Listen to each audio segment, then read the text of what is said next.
It was early December. One of those cold Oregon mornings when the sky looked like it hadn't decided whether to rain or snow. I was standing in my kitchen, still in my robe, waiting for the coffee maker to finish. The house was quiet. The kind of quiet that feels heavy when you've lived alone for too long. I poured the first cup and leaned against the counter, thinking about whether to start putting up the Christmas lights. Then I heard voices coming from the living room. My daughter, Laura's voice, bright and cheerful, came through, loud and clear. She must have left her Bluetooth speaker connected again. I froze when I realized she was on a video call. I recognized my son David's laugh coming through the speaker too. Laura said, "Just leave all 8 kids with Mom. She's got nothing else to do anyway." The words hit me like a slap. I didn't move.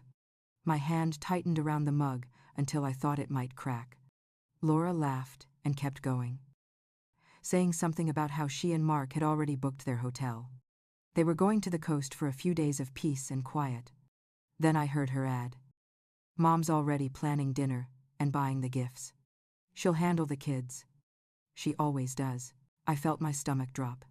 For a second I thought I'd misheard, that maybe she was joking. But her voice was so casual, so sure of herself. There wasn't an ounce of hesitation or guilt. David chuckled and said something about how lucky they were to have me. Laura agreed and started talking about what kind of wine she wanted to bring to the resort. I stood there, completely still, behind the half-open kitchen door. The steam from my coffee fogged my glasses. I didn't wipe them.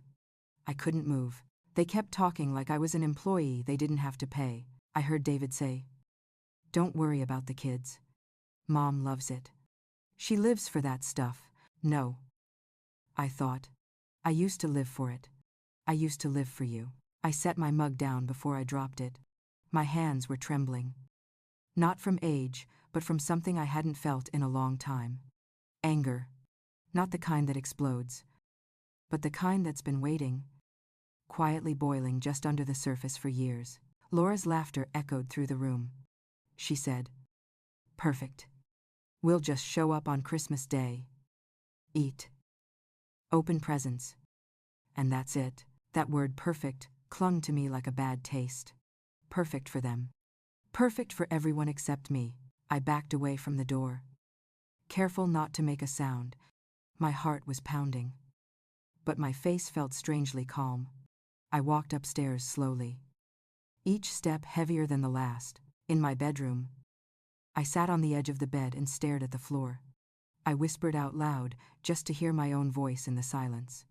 She really said that. 68 years old. Retired teacher. Widow for 10 years. And apparently, still useful only when someone needed a babysitter. My eyes landed on the dresser. Family photos lined the wall. Neat rows of smiling faces. Birthdays. Graduations. Holidays. In every single picture, I was there. Serving. Holding. Cooking. Organizing. Always in the background. Always the one behind the camera or slightly out of focus. Never the one being celebrated. I walked over to the dresser and picked up one of the frames. It was a photo from last Christmas.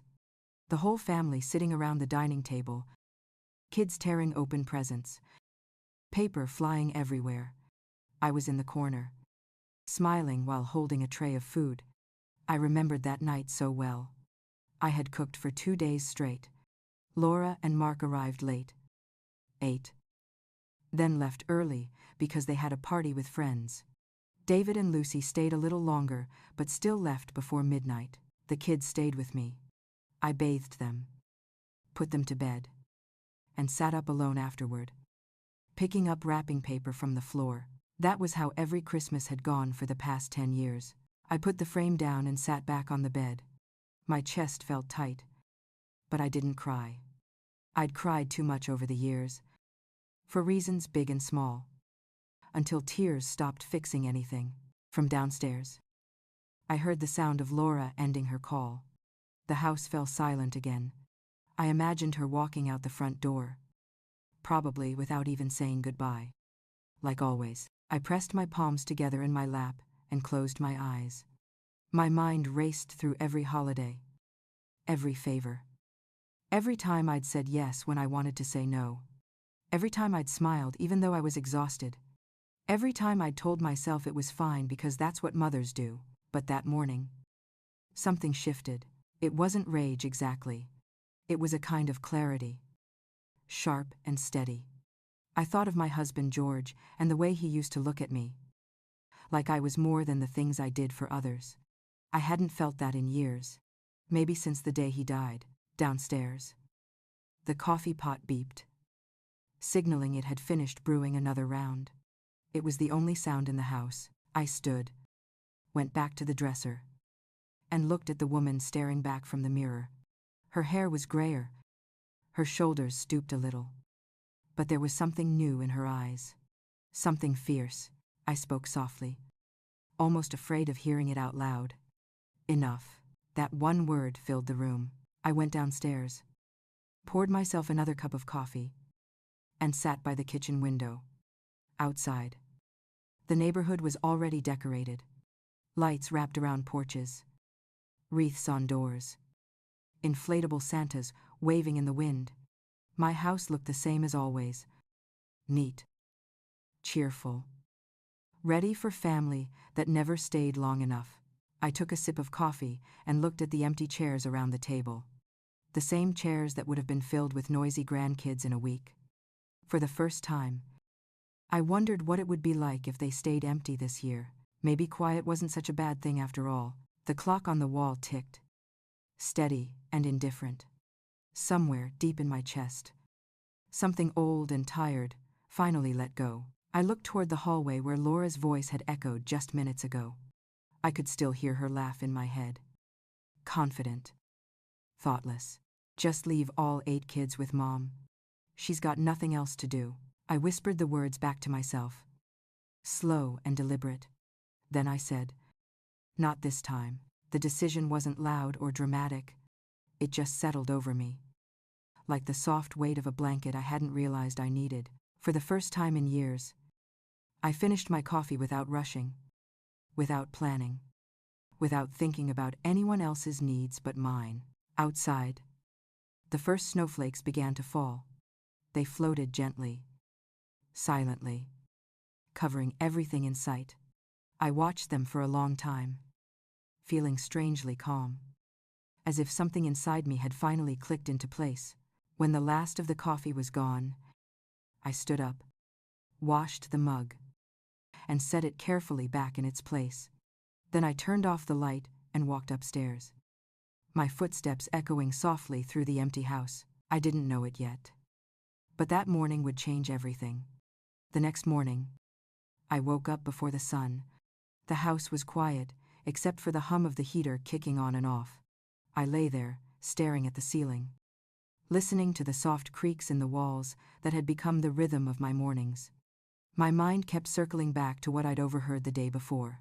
It wasn't the first time my children had taken me for granted, but it was the first time I'd truly heard the way they talked about me when I wasn't in the room. When George was still alive, Christmas had been loud and messy in the best possible way. He'd put on that old flannel shirt I hated, turn up the music, and dance around the kitchen while I cooked. The kids were little then, running around in pajamas, giggling, covered in frosting from decorating cookies. I'd thought those days would last forever. After he passed, the house changed.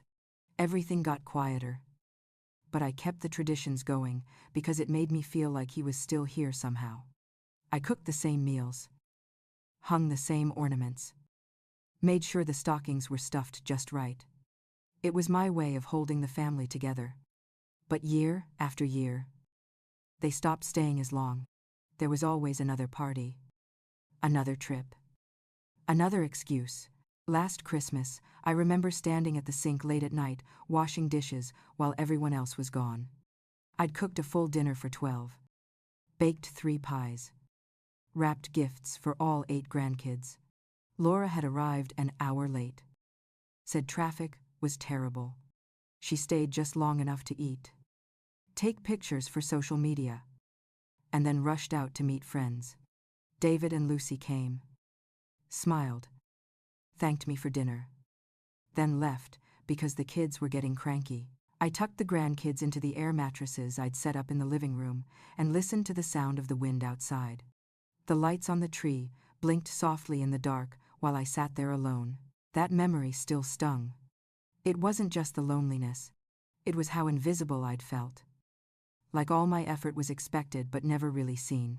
I got up, made coffee, and sat down at the kitchen table. The notepad I used for planning was still there, covered in my neat handwriting. I flipped through the pages: grocery lists, decorations, who liked what kind of dessert. Every year, I spent hours making sure everything was perfect. Perfect. The same word Laura had used. I stared at the list until the words blurred. Then I closed it and pushed it aside.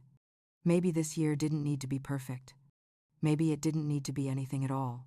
I poured more coffee and sat back, the cup warm in my hands. For years I'd believed that giving more would eventually make me feel appreciated, that if I cooked enough, planned enough, loved enough, they'd notice. But they never did. A knock at the window startled me. My neighbor, Lauren, was outside, waving good morning before heading to her car. I smiled weakly and waved back.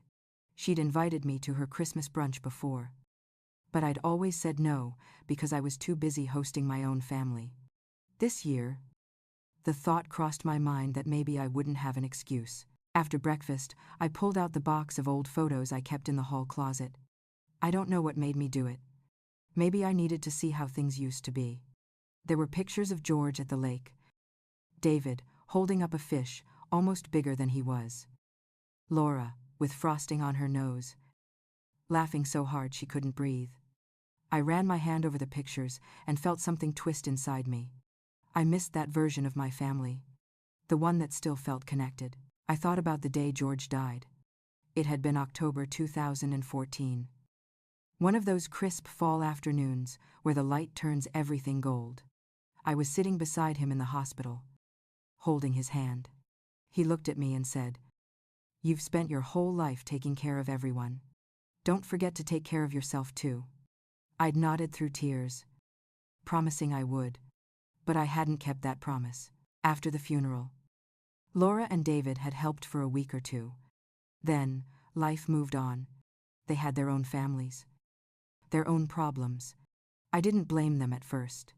But as the years passed, the phone calls became shorter, visits less frequent, and every conversation seemed to end with a favor. "Mom, can you watch the kids, Mom? Can you send some money, Mom? Can you help me out this weekend?" "Never, Mom. How are you?" The first time I realized how deep that pattern went was 3 years ago when I got sick. A bad case of pneumonia. The doctor told me I needed rest and someone to check on me. I called Laura, and she said she was too busy with work but would send over some soup. She never did. I called David, and he said he had meetings but would try to stop by later. He didn't. I spent 2 weeks alone, dragging myself from bed to kitchen, coughing until my ribs ached. When I finally recovered, no one asked how I was. They just went back to needing things. I sat there now, in the same kitchen, feeling that familiar ache again. But this time, it wasn't sadness. It was recognition. I'd built this. I'd taught them that I would always say yes, that I would always be available, that my life existed to make theirs easier. I stood and walked to the calendar on the fridge. In neat blue ink, I'd circled December 25th and written, "Family dinner."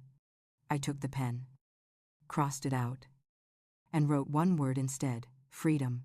The word looked strange on the page, like it didn't belong to me yet, but maybe it could. Later that afternoon, I sat down with my checkbook and bank statements.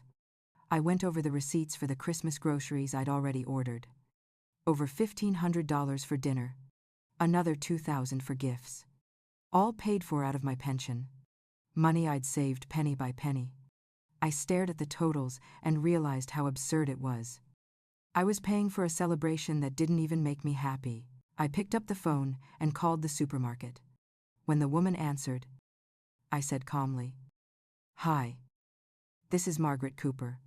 I need to cancel my holiday order." She paused, sounded surprised, and asked if I was sure. "Completely sure," I said.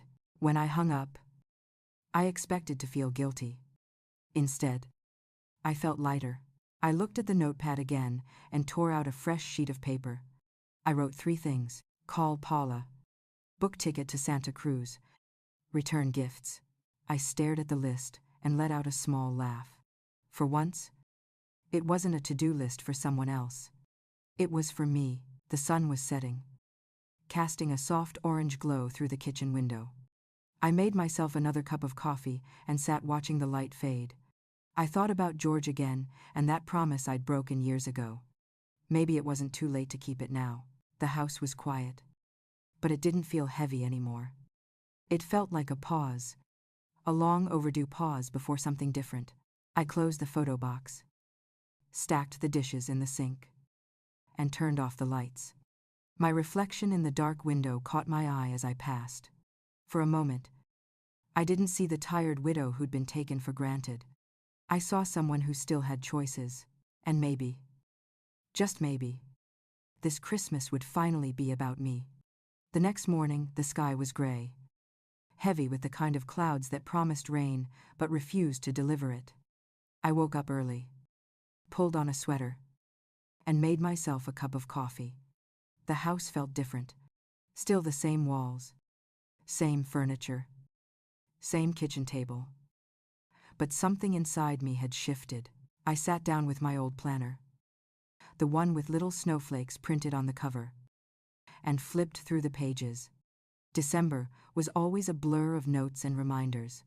Buy turkey. Pick up wrapping paper. Bake gingerbread. Each line written in my tidy handwriting, full of good intentions. I stared at it for a long time before reaching into the drawer for a pen. Then, without thinking twice, I began tearing out the pages one by one. The paper ripped cleanly, a soft sound in the quiet kitchen. Every page I tore felt like a piece of weight falling off my shoulders. Lists of groceries, recipes, and names of people who never said thank you fluttered to the floor. When I finished, the planner was almost empty. For a moment, I just sat there, surrounded by torn paper. I could have cried, but I didn't. Instead, I let out a breath that felt like it had been trapped inside me for years. I picked up the phone and dialed the supermarket. A young woman answered, cheerful and polite. I told her my name and asked to cancel the Christmas dinner order. She hesitated, probably scrolling through the system. Are you sure? Ma'am, she asked. I smiled, even though she couldn't see me. Completely sure, I said. When I hung up, I opened my laptop and pulled up my online orders. The toy store, the department store, the bakery. Cancel, cancel, cancel. Each confirmation email that arrived felt like a little victory. By the time I was done, I'd saved nearly $3,000. I poured another cup of coffee and took it to the window. Outside, the world kept spinning like nothing had changed. The neighbors' houses were glowing with twinkling lights. A mail truck rumbled by. But inside my house, the air felt clearer. After breakfast, I grabbed my purse and coat and drove into town. The weather had turned damp, the streets slick and shining. I stopped by the post office first, returning the packages that had arrived the week before. The clerk scanned the boxes and said, "Busy time of year for returns." I nodded, smiling faintly. You could say that. Next, I stopped at the toy store to return the rest of the gifts. The cashier, a young man with tired eyes, asked if something was wrong with the items. No, I said. I just changed my mind. By noon, I was back home with lighter bags and a lighter heart. I sat at the table again and took out a blank sheet of paper. I wrote a new list. Just 3 lines this time. Call Paula. Book ticket to Santa Cruz. Write to David. The first item was easy.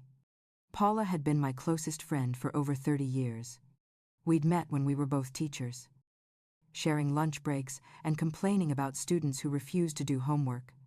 She'd moved to California after retiring, sending me postcards every summer, always inviting me to visit. I'd always said maybe next year. I picked up the phone and dialed her number. She answered on the second ring, her voice bright and warm. "Maggie, it's been forever. It really has," I said.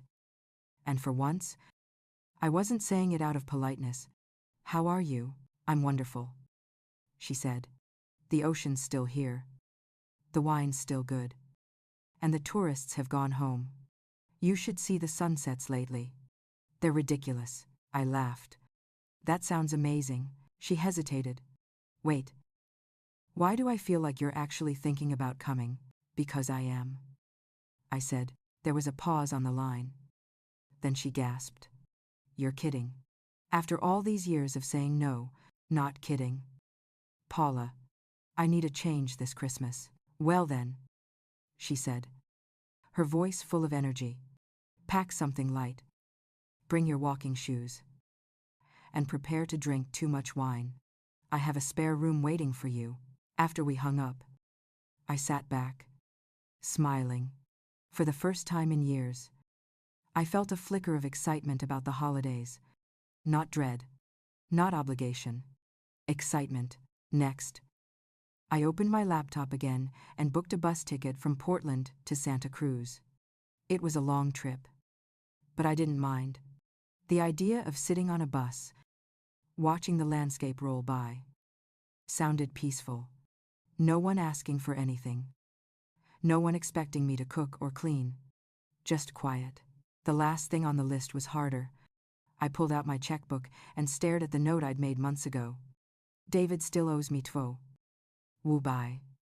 I'd lent him the money 3 years ago to help with his home repairs. He'd promised to pay it back once he got his bonus. He never mentioned it again. And I never asked. But that morning, after everything I'd realized, it didn't sit right anymore. It wasn't about the money. It was about respect. I opened my email and typed slowly, choosing every word carefully. "Hi, David. Hope you and the kids are doing well. I wanted to remind you about the $2,500 I lent you a few years back. It would mean a lot if you could start repaying it soon. I'm making some changes this year, and I need to get my finances in order. Love. Mom." I read it twice before hitting send. It was polite, measured, but firm. When it was gone, I felt a strange sense of relief. The sky outside darkened early, as it always did in December. I made a simple dinner, just soup and toast, then curled up in my armchair with a blanket. The silence no longer felt heavy. It felt earned. As I sat there, the phone buzzed with a message from Laura. She sent a photo of the kids dressed in matching Christmas sweaters. Under it, she wrote, "Can't wait for the big family dinner." I stared at the message for a long time. My thumb hovered over the keyboard, but I didn't reply. Instead, I locked the phone and set it face down on the table. The rain started then, soft against the windows. I closed my eyes and listened. Somewhere, deep down, I knew Laura would be furious when she found out. She'd call me selfish, dramatic, maybe even ungrateful. But I wasn't doing this to hurt her. I was doing it because I'd finally realized I couldn't keep pretending everything was fine. The next few days would bring arguments, confusion, maybe even guilt. But right then, sitting in the dim light with the rain falling outside, I felt calm. I reached for my planner again and wrote one last note in the empty space where my old Christmas lists used to be. This year, I choose myself. Then I closed the book and turned off the lamp.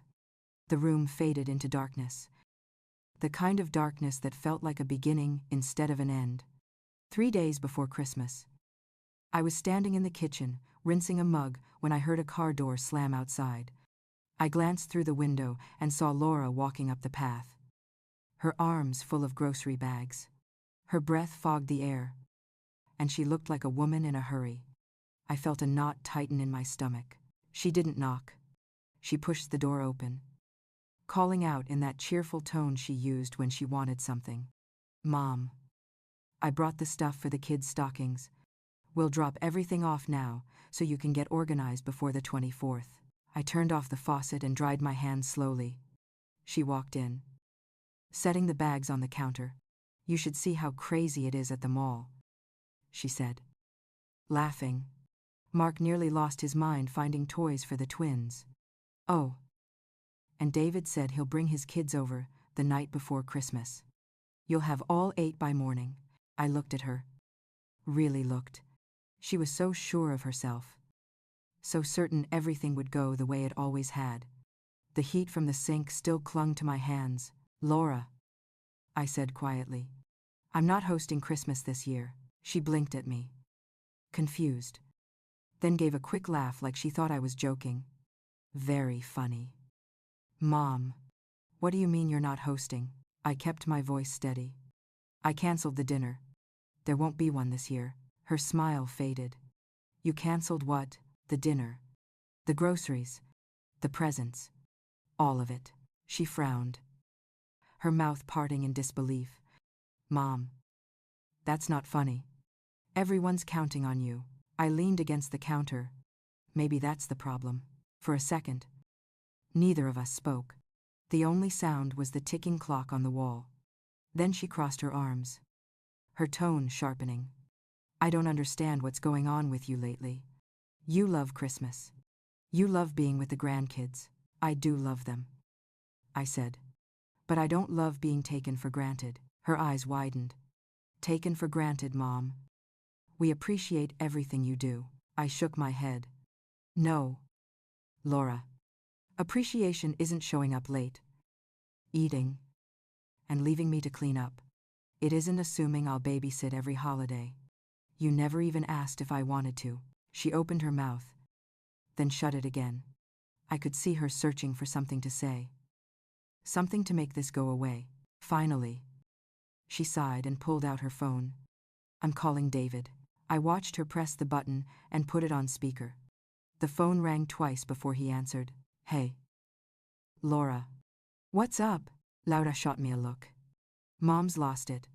She says she's not hosting Christmas." There was a pause on the line. Then David laughed. "You're kidding." I spoke before Laura could answer. "No, she's not. I canceled everything." David's voice changed, growing irritated. "Mom, come on. Don't start this. We've already booked the resort for after Christmas. You just have to watch the kids for a few days. It's not a big deal." I felt something snap. Not loud but final. "It is a big deal to me," I said. David exhaled loudly. "Mom, what's gotten into you?" "Nothing's gotten into me," I said. "I've just realized I don't have to do things that make me unhappy."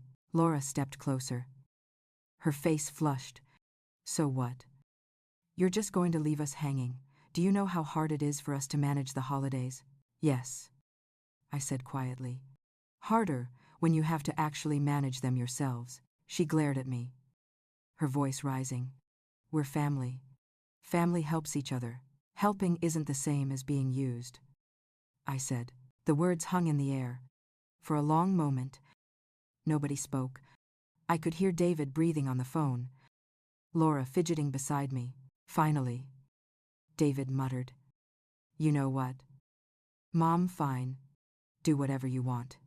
But don't expect us to rearrange everything because you're having a midlife crisis at 68. I felt my heart twist. But my voice didn't shake. "I don't expect anything anymore, David. That's kind of the point." He sighed again. "Whatever. Merry Christmas." "Mom." The line went dead.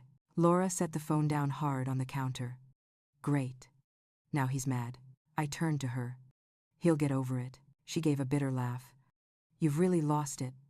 "Who are you trying to prove something to?" "To myself," I said. Laura's eyes filled with frustrated tears. "You're ruining Christmas." "No," I said softly. "I'm just stepping out of it." She stared at me, breathing fast. I could see the panic under her anger, the disbelief that I might actually follow through. Finally, she reached for one of the grocery bags, her hands shaking. "Fine," she snapped. "Do what you want. I'll figure it out myself." I walked to her side and picked up another bag. "Here," I said, handing it back to her. "You'll need these too." She looked down and saw what was inside the stocking stuffers she'd brought. Her jaw tightened. "You're serious, aren't you?" I nodded. "Completely." For a moment, her face softened, like she didn't know whether to cry or scream. Then she turned and stormed out, slamming the door behind her. The sound echoed through the house. I stood there for a while, staring at the door, feeling both heavy and light at the same time. Outside, the wind picked up, rattling the windows. I gathered the stray ribbons and paper she'd left on the counter, dropped them in the trash, and wiped the table clean. Then I walked to the living room. The Christmas decorations were still boxed up in the corner. I opened one, pulled out a string of lights, and untangled them. The little bulbs glowed faintly when I plugged them in. I watched them blink, blue and red and gold. Pretty, but hollow. I unplugged them, coiled the wire back up, and returned the box to the closet. Upstairs, in my bedroom, I took down the family photos from the wall, not out of anger, just to make space. I left one picture on the nightstand, the one of George standing in front of the lake with his arm around me. He looked strong, warm, steady.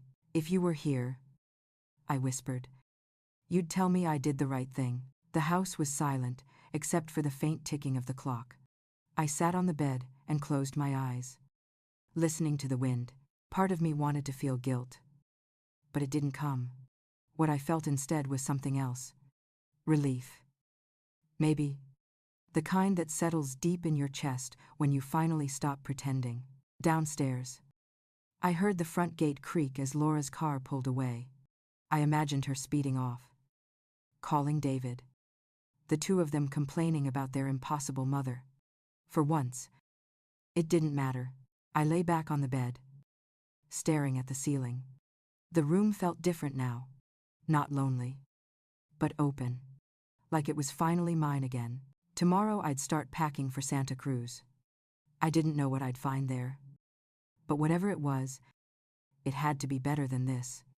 The morning light spilled softly through the curtains, pale and cool against the faded quilt at the foot of my bed. I sat up slowly, listening to the quiet of the house. It was 2 days before Christmas, and for the first time in years, I had nothing to prepare for. No list to check, no recipes to plan, no gifts to wrap. The thought should have felt strange, maybe even empty. But instead there was a kind of peace in it. I made coffee and sat by the window. Outside, the street looked still, the sidewalks dusted with frost.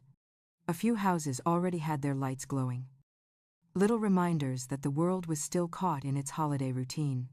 But not me. Not this time. Around mid-morning, the doorbell rang. I hesitated, the cup halfway to my lips. A second later, it rang again, sharper this time. I got up, walked to the door, and looked through the peephole. David, he stood on the porch with his hands shoved in his jacket pockets, a look that was half frustration and half confusion. I opened the door just enough to meet his eyes. "Mom, we need to talk." I sighed quietly and stepped aside. He came in without waiting for an invitation. His boots left wet marks on the floor, but I didn't bother asking him to take them off. He glanced around the living room, his eyes scanning the bare shelves and the missing decorations. "Where's the tree?" he asked, frowning. "I didn't put one up this year." He turned back to me. "You love putting up the tree." "I used to," I said. Setting my coffee on the table, he exhaled and sat down, his elbows on his knees. "Laura called me last night. She said you canceled Christmas dinner and that you're refusing to watch the kids." "That's right." He rubbed his forehead. "Mom, What's going on with you? I leaned against the counter. Nothing's going on. I just decided I don't want to keep doing things that make me miserable. He gave a short laugh that wasn't really a laugh at all. Miserable? You're the one who always said family is everything. Family is everything, I said. But it has to go both ways. He looked at me for a long moment, his expression tightening. Is this because of that money I owe you? I blinked. So you did read my email? He frowned. Yeah. I read it. And honestly, it felt kind of harsh. You know things have been tight. I crossed my arms. David. It's been 3 years. I know. I know. He said quickly, standing up. You're right. I should have handled it differently. But Mom. Come on.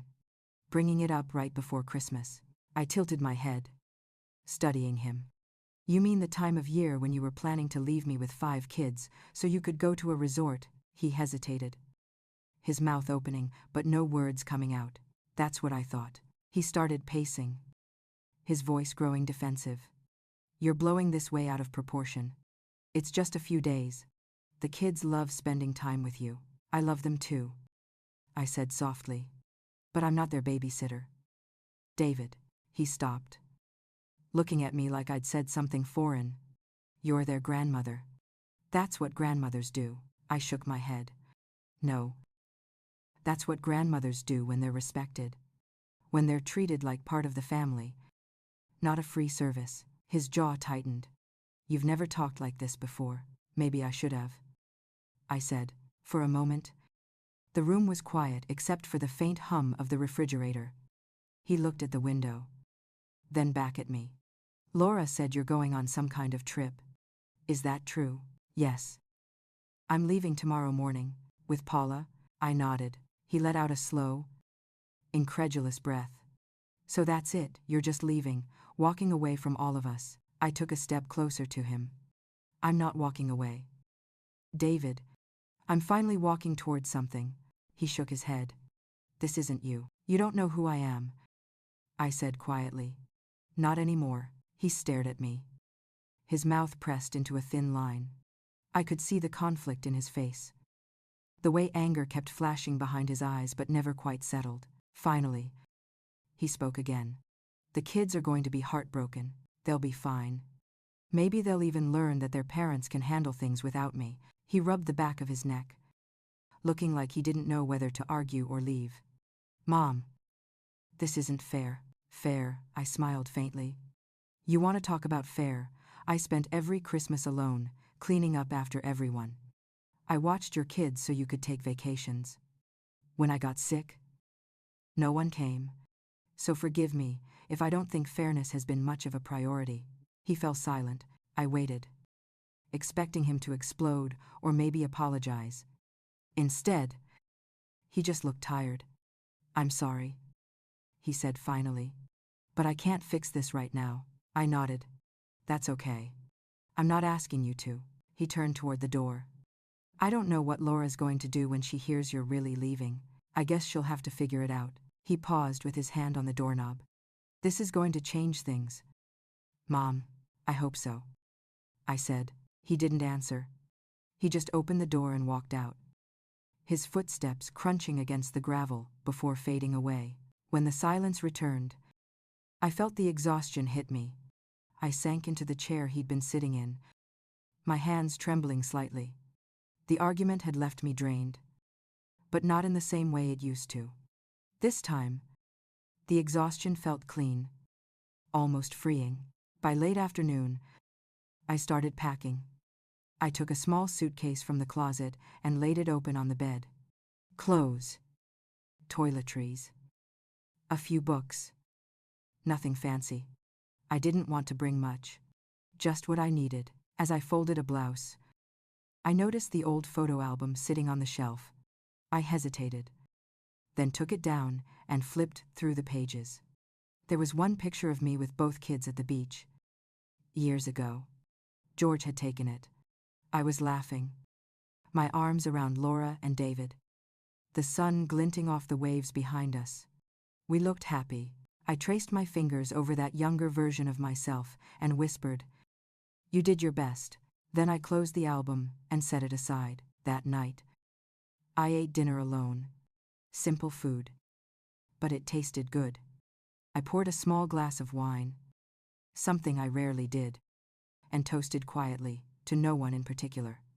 To peace, I said, under my breath, before bed. I went around, turning off lights, checking doors. My old habits kicking in. In the hallway mirror, I caught my reflection. The woman staring back wasn't the same one who'd been afraid to say no a week ago. She looked older. Yes. But steadier. When I finally lay down, the suitcase was waiting by the door. The house creaked softly in the wind. I thought about the road ahead, about the ocean waiting at the end of it, and about the freedom I'd find there. Sleep came slowly, but gently. And when it did, I dreamed of the sea. The morning came quiet and cold, the kind of stillness that hangs in the air before a change. I woke up before the alarm, the faint gray light slipping through the blinds. For a moment, I forgot what day it was. Then I saw the suitcase by the door and remembered. Today was the day I was leaving. I got out of bed slowly, my joints protesting like they always did in winter. The air smelled like coffee from the timer I'd set the night before. I went downstairs, poured a cup, and stood in the kitchen, looking out at the backyard. The frost on the grass sparkled faintly in the early light. It looked almost beautiful, like the world had been scrubbed clean overnight. I sat at the table and let the warmth of the mug seep into my hands. It hit me then that I had no idea what the next few days would look like. For decades, every Christmas had followed the same routine. And now here I was, about to rewrite it entirely. At exactly 8 o'clock, I heard a car pull into the driveway. I glanced through the window and smiled when I saw Paula's old green Subaru parked out front. She was out of the car before I could even open the door, wrapped in a red scarf, her silver hair blowing in the wind. "There you are," she said, beaming as she walked up. "You ready for an adventure?" I laughed. Something I hadn't done easily in a long time. "As ready as I'll ever be." She looked past me into the house. "You really meant it?" "Huh, not a single decoration in sight." I shrugged. "I guess I'm decorating for peace this year." She grinned, helped me carry my bag to the car, and we were off before the neighbors had even left for work. The drive started quiet, both of us sipping coffee and watching the city fade behind us. The highways opened wide, lined with tall pine trees dusted in frost. Paula hummed along to an old Fleetwood Mac song on the radio, tapping the steering wheel. After a while, she glanced over at me. "You sure you're okay with all this?" she asked. I looked out the window. "I'm more than okay. I'm free." She smiled softly. "You know, I've been telling you for years to take a break. I never thought you'd actually do it." "Neither did I admitted. We stopped around noon in a small Oregon town for lunch. A diner with peeling paint and the smell of bacon grease clinging to the air. We slid into a booth by the window. Paula ordered pancakes. I got soup and half a sandwich. It felt strange to sit there. No one waiting for me at home. No list of things to rush back to. When the waitress came by with refills, she smiled. "Headed somewhere for the holidays?" "Santa Cruz," I said. "Nice choice." She said, "The ocean always clears the mind." "It does," I replied, though I wasn't sure yet. Back on the road, the conversation turned lighter. Paula talked about the small town she'd moved to, how the locals left baskets of oranges on neighbors' porches, how the ocean sounded different at night when everything else was quiet. I listened, imagining it, the sound of waves rolling in like breathing. By the time we crossed into California, the sky had softened into gold. I leaned back in my seat, watching the light stretch over the hills. For the first time in years, I wasn't thinking about anyone else's schedule, anyone else's needs. We reached Santa Cruz as the sun was setting. The air smelled of salt and eucalyptus. Paula's house sat near the edge of a quiet street. A cozy cottage with blue shutters and a wraparound porch. She unlocked the door and stepped inside, calling out like she was announcing us to the walls. Home again. The house was warm, filled with the faint scent of cinnamon. She showed me to a small guest room with white curtains and a view of the ocean in the distance. I set my bag down and took it in slowly. The bed was soft. The room simple. Peaceful. It's perfect, I said. Dinner was light. Just soup and bread, eaten by the fire. We talked about old times. About George. About how we used to think we had all the time in the world. Later, after Paula went to bed, I sat by the window with a cup of tea. The ocean was a silver streak under the moonlight. The sound of waves drifted faintly through the open window. I breathed it in. That deep quiet that felt alive somehow. My phone buzzed on the nightstand. I ignored it for a moment, then picked it up. 3 missed calls from Laura. 2 from David. 1 message. Laura had written, "Mom, please answer. The kids are crying. They don't understand why you canceled everything. You're breaking their hearts." I stared at the words until they blurred. The guilt came fast, like a wave, then broke apart just as quickly. I thought about all the Christmases I'd spent alone cleaning up after everyone. All the times I'd been sick, and no one showed up. And then I thought about the way Laura had looked at me in the kitchen. Like I was an inconvenience for daring to want something different. I typed slowly, my hands steady. I love the kids. I always will. But I can't keep being everything for everyone. It's your turn now. I hit send. Turned the phone off. And placed it face down. The silence afterward felt heavy at first. Then peaceful. I sat there watching the waves for a long time, thinking about all the years I'd spent putting myself last. Somewhere deep down, I knew this trip wasn't about running away. It was about finally coming back to myself. The wind shifted, carrying the faint smell of the sea through the window. I closed my eyes and let it wash over me, for the first time in decades. I wasn't afraid of what came next. The morning light came soft and golden through the white curtains. The air filled with the sound of seagulls calling somewhere down the coast. I lay there for a while, half awake, listening to the waves breaking in slow rhythm. For the first time in years, I didn't feel the usual pull to jump out of bed and start doing things for someone else. I just stayed still and breathed. When I finally got up, Paula was already in the kitchen. The smell of coffee and toasted bread filled the air. She smiled when she saw me. "Morning, sleepyhead. I thought you'd never wake up." I laughed, rubbing my eyes. "Guess I finally let myself rest." She handed me a mug. "Welcome to freedom." We ate breakfast by the big window overlooking the ocean. The sky was still streaked with pink, the waves soft and lazy. Paula was talking about the local market in town. How every Christmas Eve the locals gathered to sell crafts, food, and art. I listened, half distracted by the feeling of quiet peace sitting deep in my chest. After we finished, we decided to walk down to the beach. The sand was cold under my shoes, and the wind smelled like salt and pine. A few people were walking dogs. Kids were chasing waves, and somewhere behind us, a man played guitar. Everything felt alive in a quiet, unhurried way. We walked for a long time, talking about small things. Her garden, the town gossip, the best pie shop in Santa Cruz. At some point, she looked at me sideways. "So, how does it feel, Maggie?" "How does what feel?" "Not being responsible for everyone else's happiness." I smiled faintly.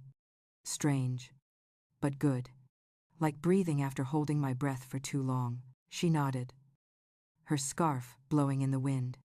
"You know, it's not selfish to want peace. It's survival." The words sat with me as we walked.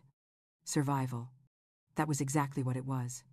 I had spent so many years surviving for everyone else that I'd forgotten how to do it for myself. Around noon, we reached the small market Paula had mentioned. It was set up near the pier, Colorful stalls lined with handmade jewelry, knitted scarves, and little painted shells. The air was full of chatter and the sound of gulls swooping overhead. At one stall, an older woman with deep smile lines was selling woven bracelets. Each one was made from soft, faded threads, the kind that looked like they had stories in them. I picked one up. Green and silver. It's lovely, I said. The woman smiled. Made them myself. Every color means something. Greens for new beginnings. Silvers for strength. I looked down at it again, feeling something shift inside me. I'll take it. She tied it gently around my wrist, her fingers warm against my skin. Merry Christmas, she said softly. You too, I whispered. We kept walking, stopping at stalls for hot cider and cinnamon bread. I bought a small notebook covered in fabric with stitched flowers. I wasn't sure what I'd write in it, but it felt right to have something that was only mine. By the time we got back to the house, the sun was dipping low, and the air had turned cool again. Paula built a fire while I set the table for dinner. It was simple. Grilled fish, vegetables, and a bottle of wine she'd been saving for a special reason. As she put it, we sat down.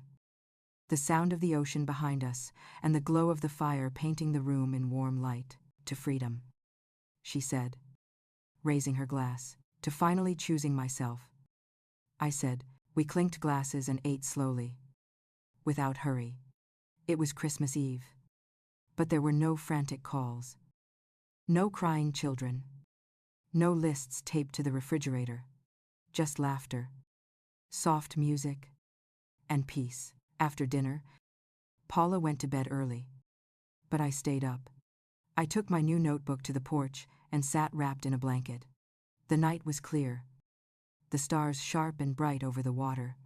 I could hear the waves rolling in, steady and endless. For a moment, I thought of Laura and David. Were they at home now? Trying to manage the chaos I'd usually handle. Were the kids confused? Asking for me. A small ache tugged at my chest. But it didn't last long. This was their lesson to learn, not mine to fix. I opened the notebook and started to write. December 24th. The first Christmas I haven't given everything away. The first one where the quiet doesn't hurt. The first time I feel like I belong to myself again. The words flowed easier than I expected. I wrote about the years of noise and exhaustion, the guilt I'd carried, the loneliness I'd hidden behind a smile. And then I wrote about today, about how the ocean sounded like freedom and how my hands didn't tremble when I said no. When I finished, I set the pen down and looked out at the dark horizon. Somewhere across the miles, my children were probably angry, confused, maybe even hurt. But I knew that if I went back now, nothing would ever change. Sometimes love meant stepping back and letting people grow up, even if they were already grown. The wind picked up, carrying the salty scent of the sea.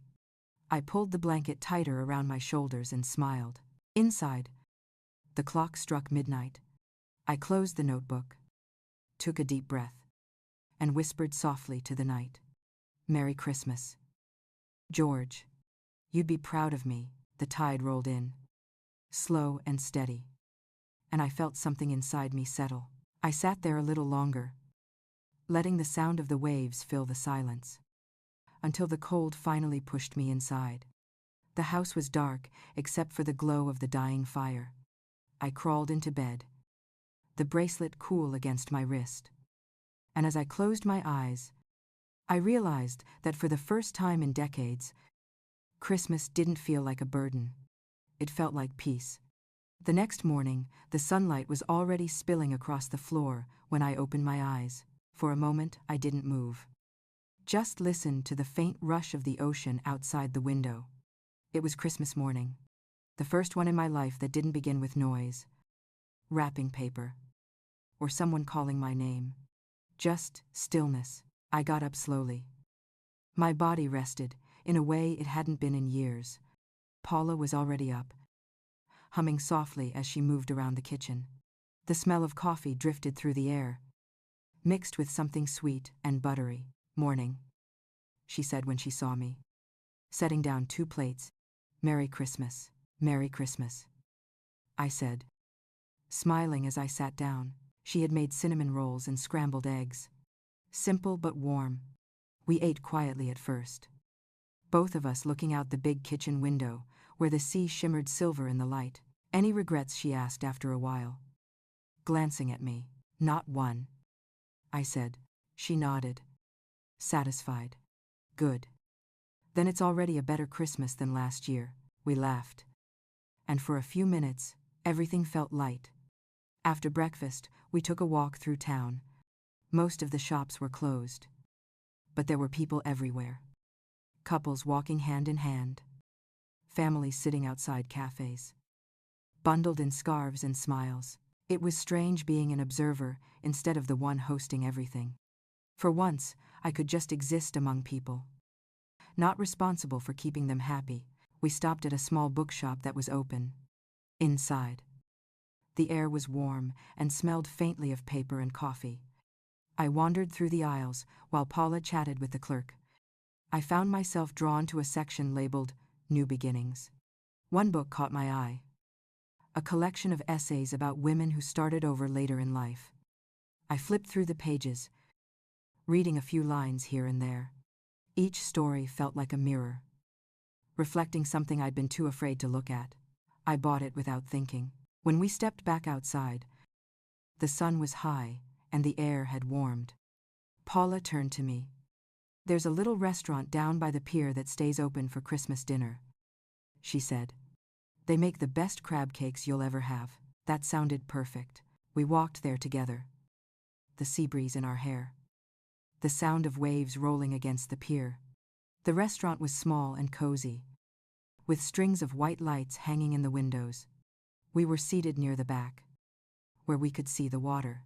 I ordered the crab cakes. Paula ordered wine. The food came quickly, and it was everything she'd promised. Warm, crispy, full of flavor. I ate slowly, savoring every bite, every quiet moment. Partway through the meal, my phone started buzzing in my bag. I didn't even have to look to know who it was. Paula raised an eyebrow. "You going to answer that?" I shook my head. "Not yet," but the vibration continued, insistent. Finally, I took it out and saw Laura's name flashing on the screen. I hesitated, then answered, "Mom." Her voice came fast and tense. "Where are you?" "Somewhere peaceful," I said. "You're not serious." "We've been calling you all morning. The kids are crying. They want to talk to you." I took a breath. "I'll call them later." "Laura." She went quiet for a second. Then her tone sharpened. "I don't understand what you're doing. This isn't like you, maybe not the old me," I said. The line went silent again, just the faint sound of her breathing. Then she said, "Do you have any idea how hard this has been? We had to cancel everything. David's furious. We lost our deposits." I felt something cold settle in my chest. "I see. So that's what this is really about." "That's not fair," she said quickly. "The kids are devastated. You could have at least told us where you went." I looked out at the ocean through the restaurant window. The sunlight was bouncing off the waves, bright and blinding. "You didn't ask me what I wanted." "Laura, you never do." Her voice trembled slightly. "I just don't understand why you'd do this. It feels cruel." "Cruel," I repeated quietly. "I cooked for you every Christmas since your father died. I spent my pension on gifts, food, and decorations you never noticed. And when I needed help, when I got sick, you didn't come. But this? Me saying no for once. This is what you call cruel." She didn't answer right away. I could almost hear her thinking, searching for something that would make me change my mind. "The kids miss you," she said finally, her voice softening. "They asked where Grandma went. What am I supposed to tell them?" "Tell them Grandma's finally taking care of herself." There was a pause, long and heavy. Then she said quietly, "Dad would be disappointed." That hit harder than I wanted it to. For a moment I closed my eyes. No. Laura. I said. My voice firm but low. He'd be proud. I ended the call before she could reply. My hand was shaking slightly when I set the phone down. Paula didn't say anything right away. She just refilled my glass and waited. You okay? She asked finally. I nodded slowly. I think so. It hurts. But not the way it used to. That's how you know you're healing, she said. We finished our meal in silence, letting the sound of waves fill the spaces between words. When we left, the sun was already dipping low again, painting everything gold and pink. Back at the house, Paula went to read in her room while I sat on the porch. The bracelet I'd bought at the market caught the last light of the evening. Green and silver threads shining softly. I thought about Laura's voice, the way it cracked near the end of the call. Maybe there was still a part of her that didn't understand love without sacrifice. Maybe because I'd taught her that was what love looked like. The waves rolled in steady, a rhythm I could almost breathe in time with. For years I'd been so afraid of silence, but now it felt like something sacred. I opened the new book I'd bought and read until the light faded. One line stood out to me. It said, "Sometimes, the bravest thing a woman can do is stop giving everything away." I closed the book and held it in my lap. Outside, the sky turned dark, and the first stars appeared. Maybe that was what bravery looked like. Not grand gestures or shouting matches, but quiet decisions made alone in a rented room by the sea. I sat there until the air grew cool and the sound of the ocean became a lullaby. Then I went inside, turned off the lights, and let the darkness settle around me like a blanket. For the first time in my life, I didn't feel like I owed anyone anything. The next few days slipped by gently, the kind of slow that I hadn't felt since I was a young woman. Mornings were spent walking on the beach, afternoons reading or writing in my notebook, and evenings watching the sun melt into the ocean. Each day blurred into the next. Soft and quiet. There was no schedule. No responsibility pressing against my back. Just time. By the fourth day, I had almost stopped checking my phone. It sat in the bottom of my suitcase. Turned off. Out of sight. The world could wait. Paula noticed. She teased me about it one morning as we sat outside drinking coffee. "You're practically off the grid," she said with a grin. I smiled. "Feels good." She leaned back in her chair, her eyes squinting in the sunlight. "You know, I think this trip was long overdue for you." I nodded. "I think I just forgot what it felt like to live for myself." She looked at me for a moment, then said softly, "That happens to a lot of women our age. We're taught to disappear quietly into everyone else's needs." Her words hit deeper than I expected. I stared out at the horizon. Maybe that's what I had done. Disappeared quietly. That afternoon, we drove to a small town up the coast to visit an art gallery Paula loved.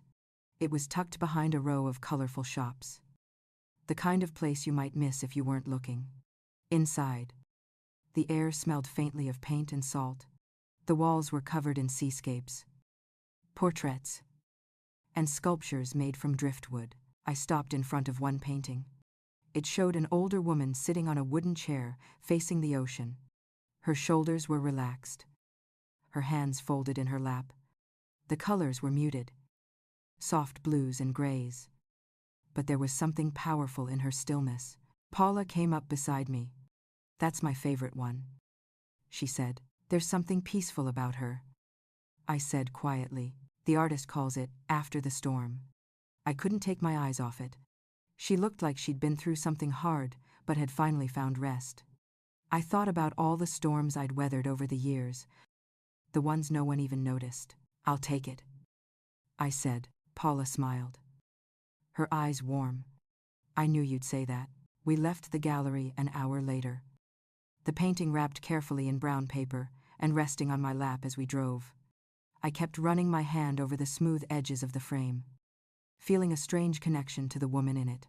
That evening, after dinner, we hung it in the living room above the fireplace. The colors seemed to glow in the flickering light. I sat across from it for a long time, sipping tea. Studying her face. She wasn't smiling. But she wasn't sad either. She looked like she'd made peace with something. Paula glanced over at me. She reminds me of you. You know, I looked up. How so? You both have that look. Tired. But finally free. I laughed softly. I'm not sure I'm free yet. You're closer than you think. Later that night, when Paula went to bed, I sat down with my notebook again. I wrote about the painting. About the way it made me feel seen in a way that no one else had in years. I wrote about the guilt that still tried to creep in sometimes. The echo of Laura's voice calling me selfish. But I also wrote about the small joys that had started to return to me. The warmth of morning sunlight. The smell of the ocean. The quiet hum of my own thoughts without interruption. Sometime after midnight, I turned my phone back on. The screen lit up with notifications. Dozens of missed calls. Messages. Voicemails. I scrolled through them one by one. David's name came up first. Mom. Please call me. We need to talk. Then Laura. We came by your house. You weren't there. Where are you? Another one. Hours later. The kids keep asking when you'll be back.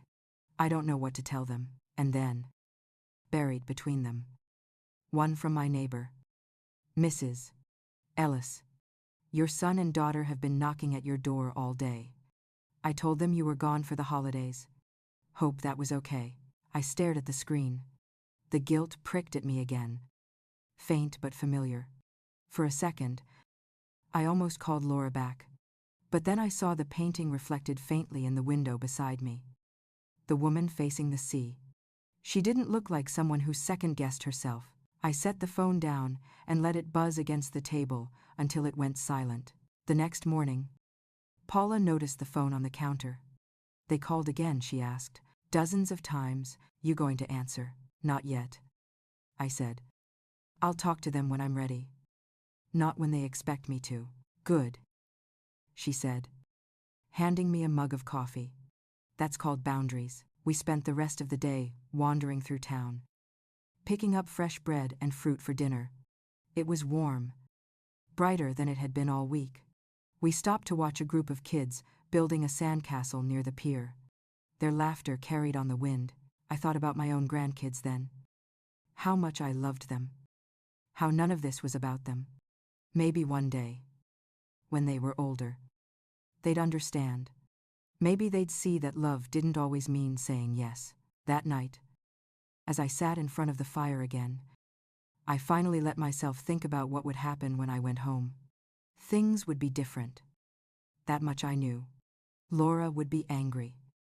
David defensive. But something in me had shifted too deeply to ever go back to how things were. I looked up at the painting. The woman's gaze met mine in the firelight. Calm and steady. I whispered to her softly. I think I understand you now. The fire crackled. And outside the ocean murmured in the distance. I leaned back in my chair. The warmth washing over me. Tomorrow, I would start thinking about going home. But not tonight. Tonight, I would sit in this peace I had earned, letting it sink into every corner of the life I was finally reclaiming. By the time New Year's Eve rolled around, I had settled into a rhythm that felt more natural than anything I had known in years. Morning started slow, with coffee and quiet walks along the shoreline. The air was cool but soft, the sand damp beneath my shoes, and the sea stretched out endless and forgiving. Paula had her own routine, often working in her garden or talking to her neighbors. But we found comfort in the easy silence between us. There was no rush. No need to fill every moment with conversation. It was the kind of peace that felt earned. That afternoon, I decided to take a drive by myself. Paula handed me her spare car keys with a knowing smile. You'll find something worth seeing, she said. She was right. The coastal road curved along cliffs that dropped straight into the sea, and I drove with the windows down. The smell of salt and pine thick in the air. After about an hour, I pulled over at a lookout point. The ocean below was wild, waves crashing hard against the rocks, spray misting up into the wind. I stood at the edge, hands in my coat pockets, and let the sound of it drown everything out. It felt like standing at the border of my old life and something new. I thought about Laura and David again. The quiet house waiting back in Portland. The messages I still hadn't answered. A part of me wondered if they'd finally stopped calling. Maybe they'd moved from anger to confusion. Or maybe to silence. I wasn't sure which would hurt more. I picked up a smooth gray stone from the ground and held it in my hand. I imagined throwing it out into the water, letting it sink and disappear. Instead, I put it in my pocket. Not everything needed to be let go of right away. Some things just needed to rest for a while. When I got back to Paula's, she was setting out snacks for the evening. She looked up and smiled when I walked in. "Find what you needed." "I think so," I said. She handed me a glass of wine. "Good. Tonight, we celebrate new beginnings." We sat outside on the porch as the sky darkened. Down the hill, someone was setting off fireworks early. Little bursts of red and gold against the fading blue. We clinked glasses. And for a moment, I let myself feel grateful. Grateful for the quiet. For the strength that had finally returned to me. And for the friend who had given me space to breathe again. Around 9. I excused myself and went to my room. I felt restless. Not sad exactly, but aware of something shifting inside me. I opened my suitcase and pulled out the photo of George I'd tucked between my clothes. His smile, steady and kind, looked the same as it always had. "You'd like it here," I whispered. "You'd tell me I should have done this years ago." Outside, another firework went off, lighting the room for a brief second. I smiled at the thought of him, at how his laughter used to fill the house. Then I set the picture back on the nightstand and sat on the edge of the bed. My phone was still off. I turned it on without really thinking. Notifications flooded the screen again. But one caught my eye. A voicemail from David. Left just the day before. I hesitated, then pressed play. His voice came through, quieter than I expected. "Mom, I don't know what to say anymore. Things have been rough. Laura and I aren't really talking right now. She's angry. But I get it. I get why you did what you did. The kids miss you. I do too. I'm sorry." I sat there listening to the silence after his words, my heart aching but soft. For the first time, there was something real in his voice. Not guilt. Not frustration. Just honesty. When the message ended, I didn't cry. I just sat still, letting the weight of it settle. Maybe this was what forgiveness looked like. Not instant or easy, but beginning to take shape quietly in the background. I spent the next morning helping Paula take down the few decorations she'd put up. Outside, the waves were calmer, the air warmer. Life, it seemed, was already moving forward. After lunch, I told her I was thinking about heading home soon. Her face fell a little, but she nodded. "I figured you might," she said. "You've got things to face." "Don't you?" I smiled. "I guess I do." She handed me a small brown paper bag. "For the road," she said. Inside was a jar of homemade jam and a note that read, "Don't you dare disappear again." The next morning, she drove me to the bus station. We hugged for a long time before I boarded. I promised to visit again. And for once, I meant it. The trip north felt different than the one that had brought me here. I watched the scenery change through the window. The cliffs fading into forests. The coastline giving way to fog and rain. My heart felt steady, grounded. When the bus finally pulled into Portland that evening, the city lights were soft and familiar. I took a cab home. The neighborhood looked the same as when I'd left, but the air around me felt different. The house was dark when I arrived. I unlocked the door, stepped inside, and turned on the light. Everything was just as I'd left it. Neat, quiet, untouched. I set my bag down and stood in the middle of the living room. For the first time, the silence didn't feel lonely. It felt like mine. I walked to the kitchen and made a cup of tea. While the water boiled, I noticed the stack of unopened mail on the counter. I flipped through it, absent-mindedly, until I found an envelope addressed in Laura's handwriting. I tore it open. Inside was a single sheet of paper. Her words were brief but careful. Mom. I was angry. But now I think I understand. Maybe we pushed too hard. The kids keep asking when they'll see you. They drew pictures for you. I hope you'll call soon. Love. Laura. I held the letter for a long time. My chest tight, with something between sadness and relief. I didn't call that night. Not yet. Some things needed time to settle before they could heal. I walked into the living room and sat down. The house felt different now. Smaller somehow, but it was a space I could fill again in my own way. I looked around and noticed how bare the walls were. Maybe I'd hang the painting I bought from Santa Cruz above the fireplace. Maybe I'd start fresh here too, outside. The wind picked up, rattling the branches of the old maple tree.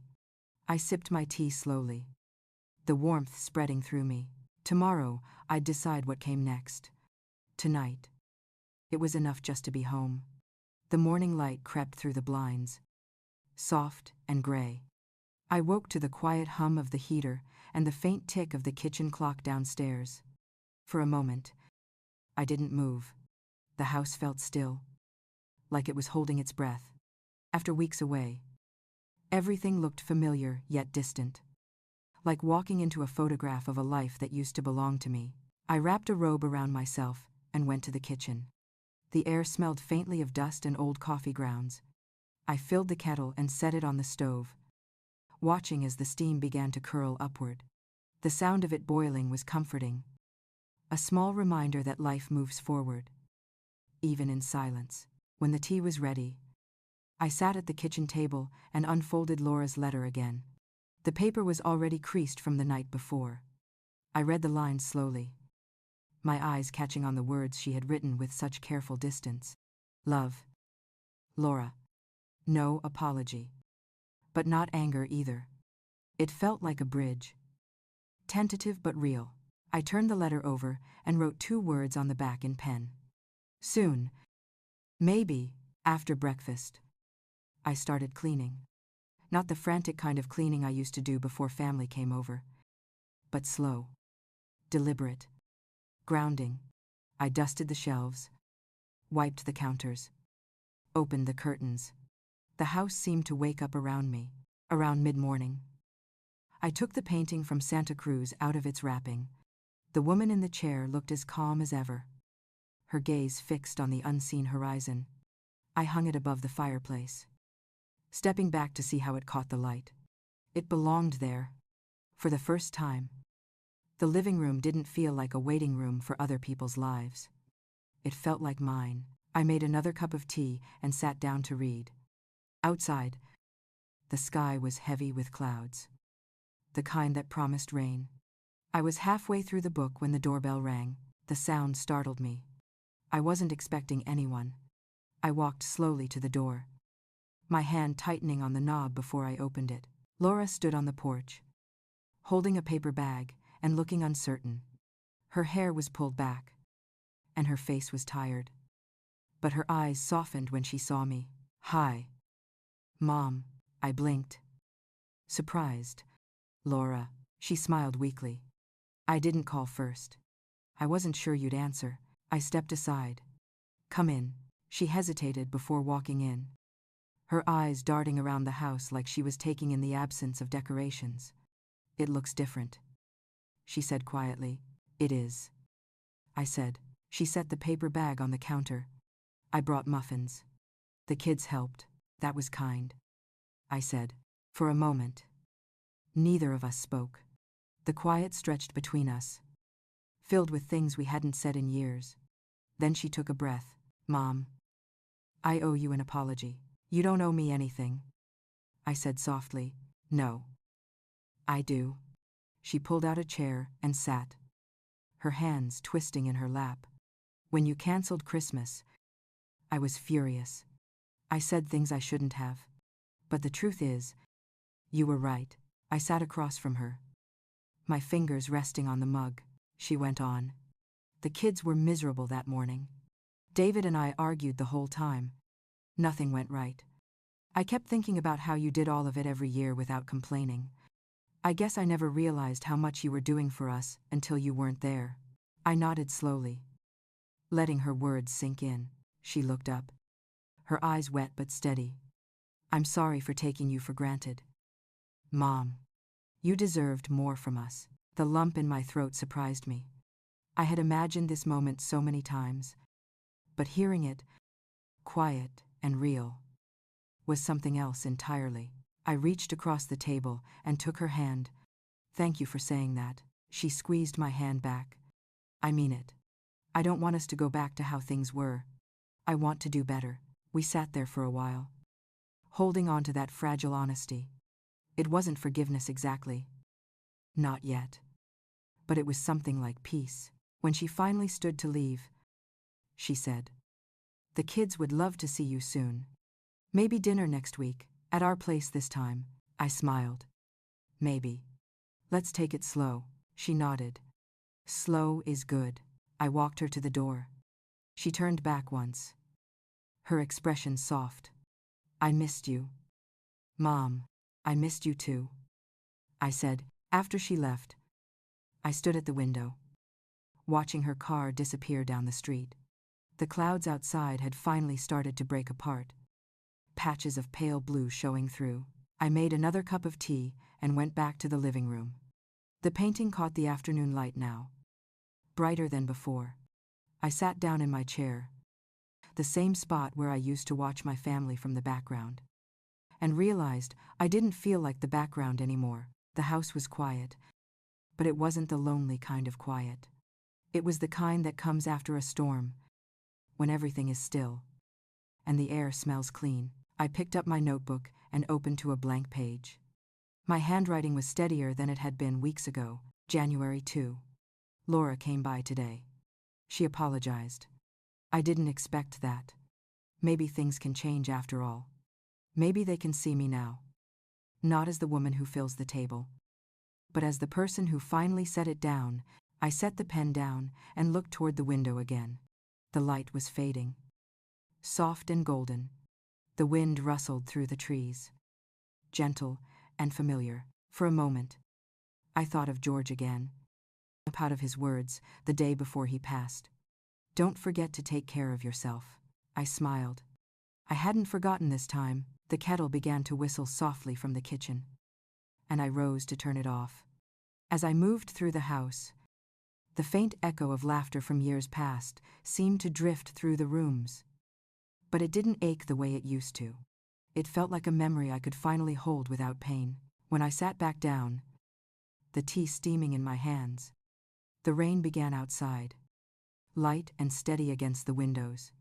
I watched it fall, feeling the warmth of the cup seep into my fingers, and thought to myself that maybe this was what healing really looked like.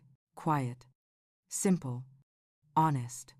A few days later, the rain stopped, leaving the air fresh and clear. The street outside shimmered with puddles that caught the sunlight like glass. I opened the front door and stepped out onto the porch with my mug of tea, breathing in the scent of wet earth. It felt like the first real morning of the new year. Clean and open. The quiet was different now. Not empty. Not heavy. It was the kind of quiet that comes after something has settled, when everything finally knows where it belongs.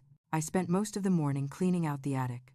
There were boxes I hadn't touched since George died, filled with old letters, photos, and things I hadn't had the heart to go through. I opened one and found a stack of Christmas cards from years past. The handwriting was small and cheerful, the kind of notes written quickly between errands. See you soon. Mom. Love you. For a long time, I used to read those cards and wonder if the words were just habit. Now I looked at them and saw something else. Effort. Even if it wasn't perfect. Love. Even if it wasn't shown the way I needed it to be. I took out one photo and smiled. It was from 1998. The four of us, sitting around the Christmas tree. The kids still young and wide-eyed. George's arm around me. There was so much laughter in that moment that I could almost hear it again. I tucked the photo into my pocket and decided to take a walk. The sky was bright blue, and the sidewalks glistened under the sun. I passed the park where George used to feed the ducks. The little grocery store that still had the same faded sign. The world had moved on. But somehow, it had waited for me too. When I got home, I checked the mail. There was a small envelope addressed in a child's handwriting. I opened it carefully and found a drawing of a stick figure family holding hands, drawn in bright crayon colors. Above it were the words, "We love you, Grandma." My chest tightened. But in a good way. On the back, Laura had written a short note. "The kids wanted to send this. Maybe next weekend we can come by for lunch. If you're ready." I stood in the doorway for a moment, the paper soft in my hands. For the first time, I didn't feel that mix of duty and dread I used to feel before their visits. Instead, I felt something like hope. I spent the next few days getting ready, but not the way I used to. No long lists or frantic cleaning. No baking for a crowd. Just small touches. Fresh flowers on the table. A clean tablecloth. A pot of soup on the stove. Simple. Calm. Enough. When Saturday came, their car pulled into the driveway just before noon. I opened the door before they could knock. The kids ran up the steps first. All noise and energy. "Grandma, we missed you." I knelt to hug them, their little arms warm around my neck. It had been too long. And yet, it felt like no time had passed at all. Laura came in next, holding a dish covered in foil. "I thought I'd bring something this time," she said with a small, almost shy smile. "That's nice," I said, taking it from her. "Thank you." David followed, carrying a bag of groceries. "I figured I'd help with the cooking," he said. I looked at both of them, their eyes careful but kind.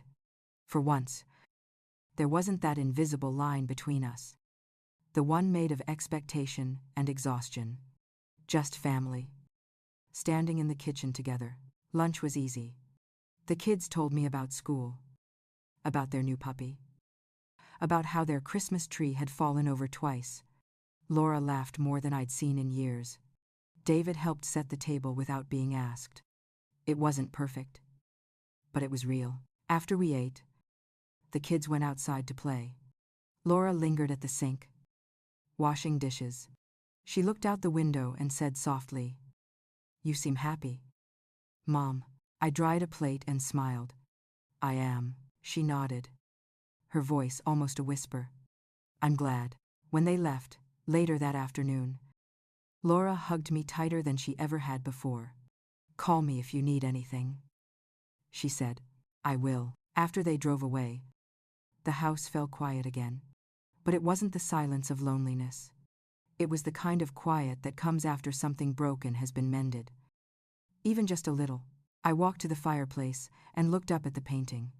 The woman in the chair still faced the ocean, her expression peaceful. I thought about how she'd once reminded me of myself, sitting there after the storm. Now I saw her differently. She wasn't just resting. She was ready to move forward. The phone buzzed on the counter, and I picked it up. A text from Paula. "How did it go?" "Better than I expected." I typed back. "Thank you for everything. You deserve it." She wrote, "Don't forget the ocean's always here when you need it." I smiled. Maybe I'd visit again in the summer. As the evening light faded, I sat by the window with a cup of tea. The maple tree outside swayed gently in the wind, its branches bare but strong.